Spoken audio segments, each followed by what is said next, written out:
हमें कभी भी किसी को गलत नहीं समझना चाहिए। नमस्कार दोस्तों, स्वागत है आपका हमारी इस वीडियो में, हमारे इस चैनल पर। दर्शक बंधुओं, आज मैं आपको एक बड़ी ही अच्छी और बड़ी ही सच्ची कहानी सुनाने जा रहा हूँ।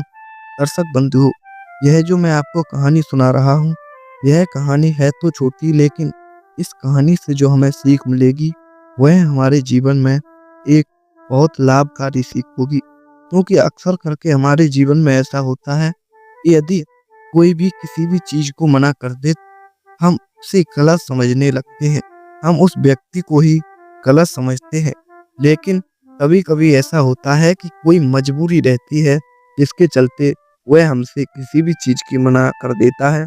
या फिर अक्सर करके कुछ लोग ऐसे होते हैं, जो किसी की बातों में ही आकर के उससे अपने आपसी संबंधों को खराब कर देते हैं। लेकिन आइए इसी कहानी के माध्यम से समझते हैं कि हमें ऐसा क्यों नहीं करना चाहिए। दर्शक बंधु, आइए शुरू करते हैं, लेकिन उससे पहले एक छोटा-सा निवेदन है कि चैनल को सब्सक्राइब ज़रूर कर लें। ऐसी ही ज्ञानवर्धक वीडियो हमारे इस चैनल पर प्रतिदिन आती रहती हैं। वीडियो को लाइक भी अवश्य करें। एक बार की बात है, एक बार किसी जंगल में एक चिड़िया रहा करती थी। दर्शकों, चिड़िया जो थी वह गर्भवती थी। समय बीतता गया। एक बार क्या हुआ कि उस चिड़िया ने कुछ बच्चों को जन्म दिया, जो कि उन अंडों के अंदर थे। अब जो चिड़िया थी वह बेचारी उन अंडों को लेकर के एक जगह पर छुप गई। लेकिन वहां पर उसे यह भय था कि कहीं कोई जानवर ना आ जाए जो कि मेरे अंडों को खा ले। इसीलिए वह चिड़िया को अपने बच्चों की फिक्र हो रही थी। इसीलिए चिड़िया ने सोचा कि क्यों ना मैं यहाँ से कहीं दूसरी जगह की वृक्ष पर ले जा करके अपने बच्चों को और वहाँ पर रहूं। वहाँ पर कोई जानवर नहीं चढ़ पाएगा और मैं और मेरे बच्चे बिल्कुल सेफ रहेंगे। दोस्तों, यह सब सोच करके उस चिड़िया ने अपने बच्चों को साथ लिया, उस अंडों को साथ लिया और वह एक नदी के किनारे पहुंच गई। जहाँ पर जाकर के उसने क्या देखा कि एक वृक्ष है। उस वृक्ष के पास वह चिड़िया पहुंच गई और चिड़िया जाकर के उस वृक्ष के हाथ जोड़ कर के बोली, हे वृक्ष महाराज, हे पेड़ देवता, क्या मैं आपके ऊपर निवास कर सकती हूँ? मेरे छोटे छोटे बच्चे हैं जो कि अंडों के अंदर हैं। मुझे यह भय है कि कोई मेरे बच्चों को न खा ले। इसीलिए क्या मैं आपकी शाखाओं पर रह सकती हूँ?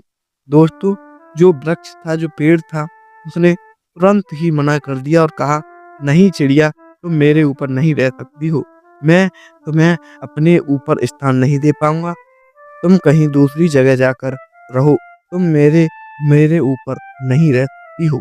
जैसे ही दर्शक बंधु चिड़िया ने इतनी बात सुनी, तो चिड़िया एकदम से उस पेड़ के ऊपर बहुत गुस्सा हो गई और सोचने लगी कि यह वृक्ष इतना बुरा है, यह मुझे अपने ऊपर स्थान नहीं दे सक रहा, क्योंकि मेरे अंदर तो इतना वजन भी नहीं है जिससे इसे कोई दिक्कत थी। लेकिन यह फिर भी मुझे अपने ऊपर नहीं रहने दे रहा। और उसको यह सब सोचकर कि वह चिड़िया बहुत क्रोध में लगी। अब क्या होता है बंधुओं कि वह जो चिड़िया वह वहां से थोड़ी आगे बढ़ी। थोड़ी आगे बढ़कर उसने क्या देखा, उसी नदी के किनारे पर एक दूसरा वृक्ष और है। चिड़िया एकदम से दूसरे वाले वृक्ष के पास पहुंच गई और कहने लगी, हे वृक्ष भाई, क्या मैं तुम्हारे ऊपर रह सकती हूँ?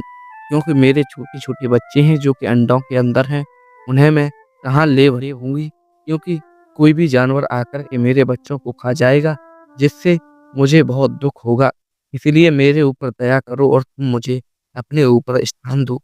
जैसे ही दूसरे वाले वृक्ष ने इतनी बात सुनी, वह जो वृक्ष था वह उसने उस चिड़िया को तुरंत अपने ऊपर रहने के लिए कह दिया कि हाँ, तुम अपने बच्चों के साथ मेरे पेड़ की शाखाओं पर मेरे ऊपर आराम से रह सकती हो।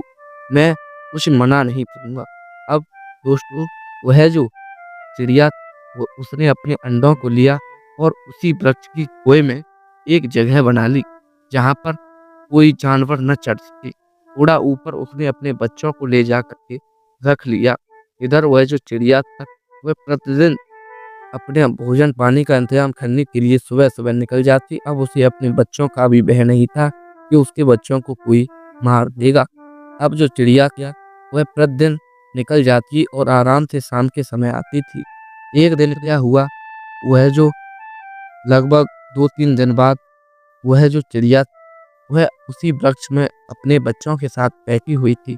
तभी वह एकदम क्या देखती है, वह जो पहले वाला वृक्ष था, जिस वृक्ष ने उस चिड़िया को रहने से इनकार कर दिया था, वह वृक्ष अब गिरने लगा। वह वृक्ष एकदम से नदी की तरफ पूरा झुक गया और वह गिरने लगा। जैसे ही चिड़िया ने यह सब देखा, चिड़िया पहले से ही उस वृक्ष के ऊपर गुस्सा थी। वह सोच रही थी कि यह वृक्ष इतना बेकार है, इसने मुझे अपने ऊपर नहीं रहने दिया। अब जो चिड़िया था, वह एकदम से उस वृक्ष से कहने लगी, मैंने कहा था वृक्ष, तू मुझे अपने ऊपर रहने दे, क्योंकि यदि मैं तेरे ऊपर रहती तो क्या पता मेरे ही भाग्य से तू बच जाता, तू नहीं गिरता। लेकिन दोस्त, एकदम से जैसे ही वृक्ष ने इतनी बात सुनी, तो वृक्ष एकदम से रोता हुआ बोला, कहने लगा, हे चिड़िया, मैंने तुमसे इसलिए मना नहीं किया था कि मुझे कोई कष्ट होगा। मैंने इसलिए मना किया था क्योंकि मुझे पता था कि मेरी जो जड़ें हैं वह बिल्कुल ही कमज़ोर हो गई। मुझे पता था कि मैं 1 या 2 दिन में गिर जाऊँगा। यदि तुम मुझसे जब पूछ रही थी कि मैं तुम्हारे ऊपर रह लूँ, यदि मैं तुम्हें रहने के लिए कह देता कि हाँ रह लो, फिर मैं 1-2 दिन बाद गिरता, तो तुम्हारे बच्चे जो हैं वो भी मेरे साथ नीचे गिर जाते, तुम्हारे अंडे फूट जाते और तुम्हारे बच्चे मर जाते। इसीलिए मैंने रहने से मना कर दिया था। मैंने इसीलिए मना कर दिया था कि तुम मेरे ऊपर मत रहो। दोस्त, वो एकदम से जैसे ही चिड़िया ने यह बात सुनी, अब वह अपने ऊपर पछतावा करने लगी और कहने लगी, हे पेड़, हे वृक्ष, मैं तो तुम्हें बहुत बुरा समझ रही, मैं तो तुम्हें बुरी भली बातें भी कह रही थी। मैं सोच रही थी कि यह वृक्ष इतना बेकार है जो कि मुझे अपने ऊपर नहीं रहने दे रहा। लेकिन बात तो यह थी कि तुम्हारी जड़ें जो थी वह बिल्कुल कमज़ोर हो चुकी थी। तुम 1-2 दिन में गिरने वाले थे, मैं पता था, इसीलिए तुमने मुझे अपने ऊपर नहीं रहने दिया। हे वृक्ष, तुम्हारे लिए बहुत-बहुत धन्यवाद। यदि उस दिन तुम मुझे अपने ऊपर रहने देते, तो मेरे जो ये बच्चे थे, यह भी जैसे तुम गिरे हो, वैसे ही यह भी पानी में गिर जाते, अंडे फूट जाते और मेरे बच्चे मर जाते और अपने बच्चों बिना मैं नहीं रह पाती, मैं भी मर जाती। हे वृक्ष, मैं तो तुम्हें बहुत गलत समझ रही थी, मुझे माफ़ कर दो। हे वृक्ष, मुझे माफ़ कर दो। दोस्तों, यह कहानी हमें सिखाती है कि हमें कभी भी बिना सोचे समझे किसी को गलत क्यों नहीं समझना चाहिए। वह चिड़िया उस वृक्ष को गलत समझ रही थी, लेकिन असलियत तो यह थी कि वह वृक्ष गलत नहीं था। यदि वह वृक्ष उसे अपने ऊपर स्थान दे देता, तो उसके बच्चे भी मारे जाते। इसीलिए किसी को गलत मत समझना। दोस्तों, उम्मीद करता हूँ आपको यह छोटी सी वीडियो, छोटी सी कहानी ज़रूर पसंद आई होगी। अच्छी लगी है तो कृपया चैनल को सब्सक्राइब ज़रूर कर दें। वीडियो यदि पसंद आई हो तो कृपया अपना प्यार दिखाएं, लाइक करें और कमेंट में राधे कृष्णा ज़रूर लिख दें। दोस्तों, आपका दिन शुभ हो। जय श्री राधे, जय श्री कृष्णा, जय हिंद, जय शिव।